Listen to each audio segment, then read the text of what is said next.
At the Triton Poker Series in Monte Carlo, legends are usually seasoned pros. Years of study, millions in buy-ins, and endless hours at the table are pretty much the norm.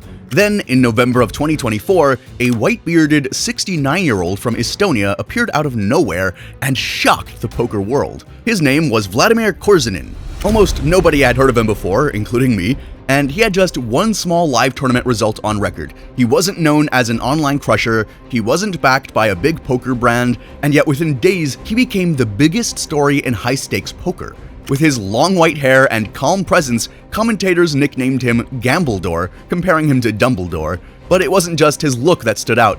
His style was bold, strange, and fearless. He played huge pots without hesitation, seemingly unconcerned about the money. In one incredible week, he cashed for $31,000 in a $40,000 event, finished second in a $200,000 tournament for nearly $3.5 million, and then won a $150,000 event for over $4.3 million. In less than a week, he earned more than $7.8 million and became Estonia's all-time money leader. It's a 2.5 club draw now for Korzinin on the turn. Snap jam. He got it in there before we even got a shot of him. Yeah. Oh, and he flicks the call in, does Aussie? Well, not much. 10. This could be it. 10 and... Tournament defining moment. Yeah. Maybe 50. I know.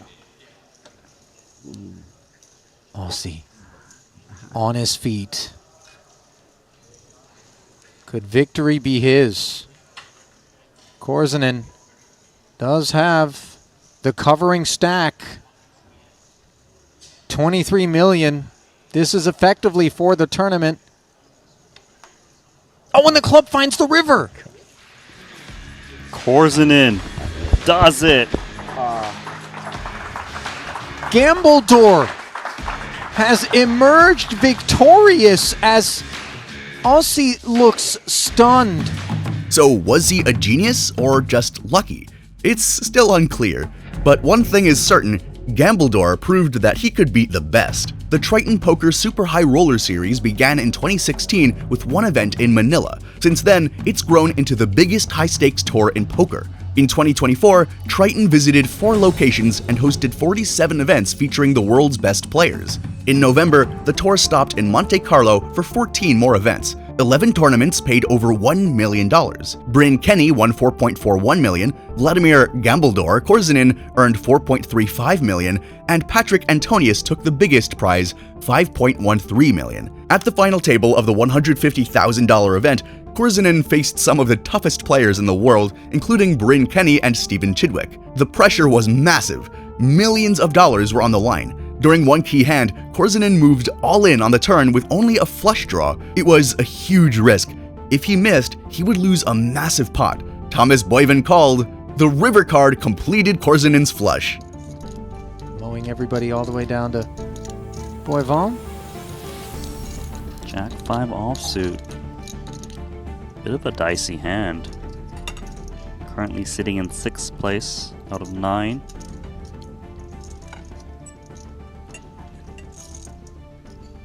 Looks like he's coming along. Perhaps he feels he's got a post-flop edge. You know, it's so funny because I too sense that that's the case, but careful venturing in to this water with Korzinin. He'll mess around and drown you. Ace 9-5. Here we are, bottom pair. Vladimir, 3/5 of the way to a royal, which is about as rosy a lens through which I can view this queen high. Korzinin kicks it off with the check back. He does find a spade draw as the sopping wet 5 on the turn gives Boyven trips, and he doesn't have this one sewn up. He doesn't, but this is an amazing turn card for him now that he can beat some ace X's, maybe some pairs that check back the flop. It's just a matter of going for value, trying to get as many chips as you can. When you defend a hand like this, he's gone meaty.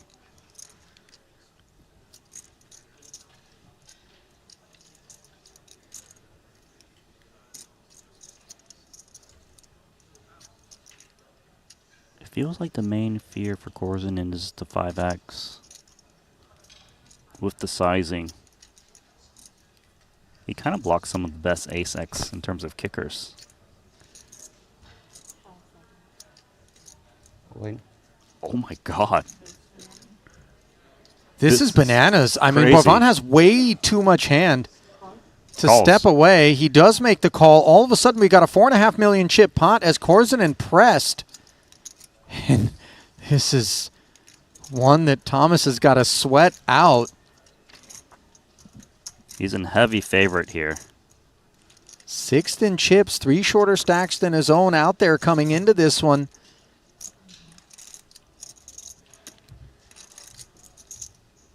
Don't need to tell you who the rest of the table is rooting for. It's just economics and all of the chat as well, and the spade rolls in. No. He won the hand and then playfully teased Boivin. Such precision in poker requires skills and dedication. They're built on hand ranges, betting logic, and psychology. To move from guessing to knowing, grab my free 20-page Poker Fundamentals guide down below. It's your roadmap to confident, elite decisions. The best players don't just read opponents, but like Gambledore, they know when their own hand is beat or not. Gambledore wasn't there to intimidate. He was there to basically enjoy the moment, it seems. A few hands later, he showed the same fearless mindset yet again. Korzinin moved all in, holding ace-king of diamonds, a strong hand in any high-stakes game. Ace-king suited. Magical hand.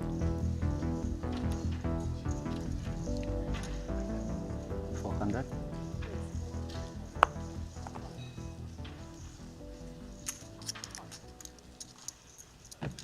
Oh my gosh, are we playing the big one?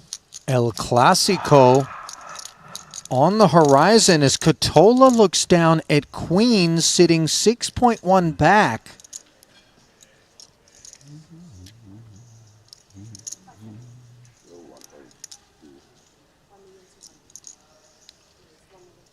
He's 3x'd, and look at Vladimir. He's like, what have you done, son? Are you going to shower Hi, my yourself? beloved son. I only can go all in. All in. You go all in. Okay, yeah, call. Here we go. Oh, we have the same cards. It's got ace king.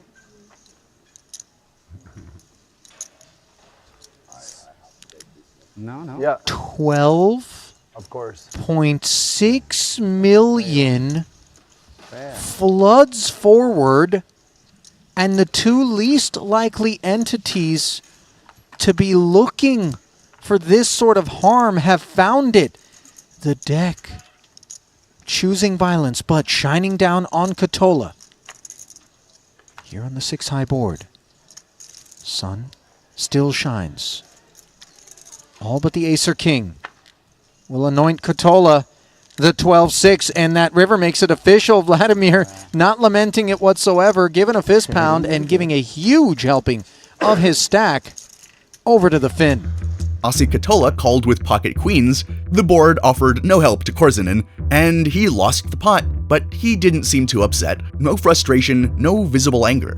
Even after dropping a huge all-in, he stayed relaxed. For Gambledore, it was all just part of the game. Then came the turning point. Korzinin picked up pocket queens against Sam Greenwood's ace-5 of clubs. The flop came 4 of clubs, 2 of diamonds, and 10 of clubs, giving Greenwood a chance to complete a flush. Korzinin bet. Greenwood quickly moved all in for more than 40 big blinds. Korzinin called. Measure of respect for the inescapable economics. Korzinin now with queens.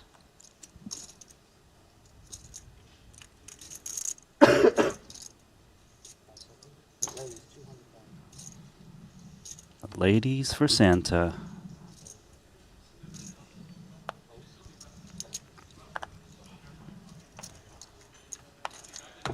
Nothing brewing until we get around to the big stack of Sam Greenwood with ace-5 suited. This hand is not going to activate in terms of a 3-bet. They're just too deep. Early position versus big blind. Sure, it's very playable, so he is going to take a flop here. 550K in the middle. Oh, gosh. Wheel and club draws versus the overpair. Uh-oh. This could be a massive pot. Vladimir is deep enough, though. 750. What when you make it 750K c-bet? This is wild, man. Greenwood, this is that quicksand that I talked about.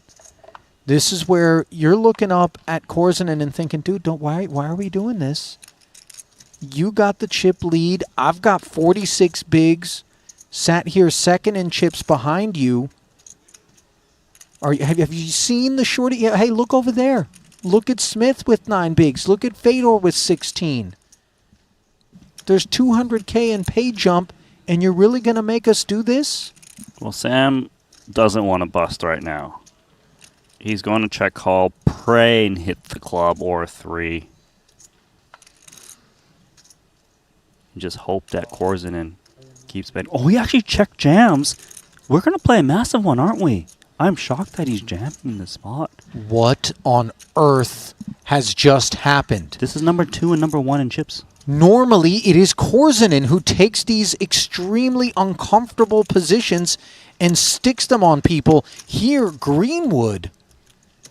Carpe diem.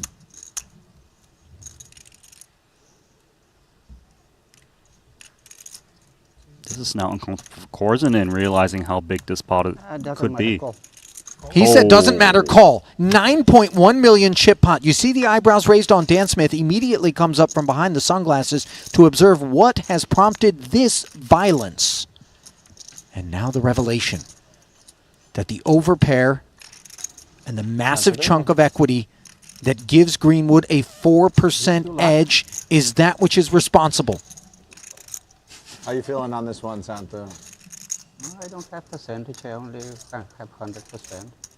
100%, okay. He's called this shot before. Here comes the turn. It is the 8 of hearts. And now all of a sudden, the pendulum swings heavily back in favor of Vladimir. Can Greenwood keep his seat? No, he cannot. And that is an exit that is going to leave both Greenwood, the chat we hear in the booth, and all of the Salé d'Estoile breathless. The turn and river changed nothing. Greenwood was eliminated. It was a massive pot and a huge moment. Against a more traditional player, would Greenwood have taken that risk? Or was Korzinin's wild image part of that deeper plan? Maybe it wasn't luck at all. Maybe Gambledore was forcing the best players in the world to gamble. Just moments later, Korzinin pulled off another shocking move. He eliminated Bryn Kenny, a 2-time WSOP bracelet winner and the #1 player on poker's all-time money list, the kind of player most opponents avoid at all costs. But Gambledore didn't hesitate. He played with the same fearless style as if the stakes meant nothing. And once again, it worked out for him. But I thought he calls France home. I would think in his backyard, Monaco, he'd pop on down, but maybe he is here. Maybe he's just not playing the tournaments. Who knows? What we do know is Vladimir will be playing King-Queen suited, and he's going to be doing it for 3x and change. Now, Kenny with pocket 6s. I mean, it's just too much hand. You're the shortest stack. Korzinin might have some 3x folds, and there we go. Jam. Feels like Korzinin's going to call this one off, too. Aussie gets out of the way, rather, with the ace-8. 2.5 million more. He's juiced it up with his large sizing pre.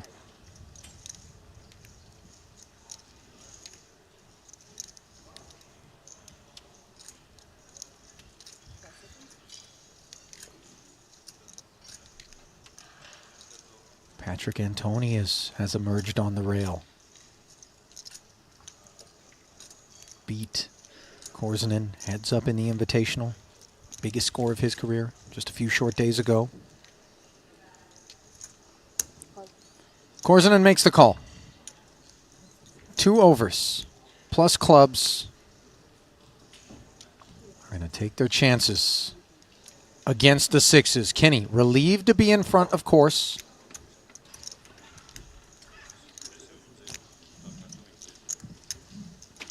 To the flop we go, and it's 2 clubs on board. This is sweaty. Sixes, puckering. A dog with 2 to come. And now back to a favorite. Just look at the sheer volume of outstow for Korzinin. King, queen, club, all spoils the party, and there's the club. Which There you comes go. down onto Sensei Kenny. This wasn't just a lucky run anymore. He was taking down the biggest names in poker. Eventually, Korzinin found himself heads up against Ossi Katola. One player stood between him and the title. Millions of dollars were on the line, but Gambledor, again, didn't look nervous. While casually eating a Kit Kat at the table, he moved all in holding 7 of hearts and 5 of hearts. Later, he did it again with 7 of spades and 2 of spades, a hand most players would fold instantly. Katola called with King of Hearts and 9 of clubs in a massive pot, and Korzinin needed some help. Is he feeling it? He does. I Call. put it because it's your favorite card. Oh, I respect that. It's yours. It's yours for sure. Ossi saying I that put it out of, There's no doubt. I know you favor. Vladimir is all but guaranteed to win with this 7-deuce suited. Let's see how the poker gods feel about this pursuit of glory out of the Estonian, as out of left field, 11 million enters the middle. King high digging in. A little yoga from Vladimir, trying to stretch into the lead. And how about that for an exciting board texture? 4, 5, 6, 2 spades, open ender. Can't ask for much more. Korzinin's the favorite. 68%, in fact, with 2 to come. But now the 9 on the turn, and that drops to 34%. Still plenty of paths to a double, and the reset button for the Estonian. The board ran out in his favor. He survived, and soon after, he won the tournament. Yes, 3 on the river, and he looks surprised. I was going to give you a hug. Not yet. We hug later. Wow. He just jammed 7 deuce What is suited. happening? This is your favorite card. Yep. Yes, he definitely got lucky in key moments, but after fearlessly battling the best in the world, maybe he earned it. So, is Vladimir Gambledor Korzinin actually good at poker? It's hard to say for sure, but his fearless and unpredictable style makes him very tough to play against, and he did beat the best. More importantly though, he's great for the game in general. Fans love him, pros enjoy the action, and he brings fun and excitement back to poker. Poker isn't just a game of cards, it's a battlefield of passion and emotion and drama. The same fire that fuels miracle comebacks like Korzinin's can just as easily burn reputations to the ground. When money, pride, and competition collide, poker stops being about strategy, it becomes a test of character. Some of the most unforgettable names in poker history didn't just lose chips, they also lost respect. And if you want to see how Phil Hellmuth turned the poker table into a stage where ethics were shattered, hit play on that video now.